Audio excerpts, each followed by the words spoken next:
was still very dark, he got up and went out to a deserted place, and there he prayed.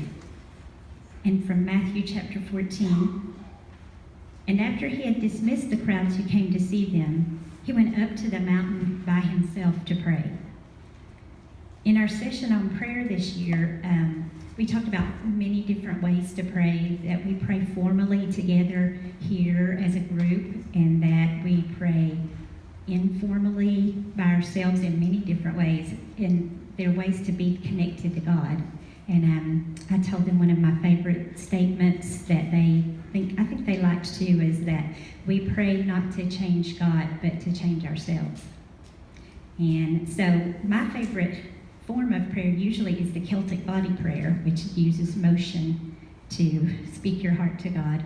But we had a different one this year that I've heard it before, but for some reason it struck me as particularly a way for me to pray, and I've been using it since we did it back in August, I think. And that is an imaging prayer, where you imagine yourself walking up a hill or through a meadow to Jesus, and Jesus may be sitting on a rock or on the ground, and you imagine yourself sitting by him and telling him what's troubling you or what you're happy about, and then you listen. So I've been practicing that one since we did it in August, and it's been a really made me feel connected. So I'm glad. See, we learned from the confirmation classes too. That's something I'd heard about many times before, but it never struck me as something I would want to do until this year, and it's been really, really, really helpful. So that's, I think we talked about lots of other different ways of prayer, and most of them said that they like the Celtic body prayer the most, I believe. So that you guys will get to experience that one day. We're too crowded to do it today because you have to do lots of reaching around and stuff. So that's the part about prayer, and now John is going to share with us about spiritual wisdom. One of the other aspects of Jesus' way or Jesus' ministry that we talked about was the alternative spiritual wisdom.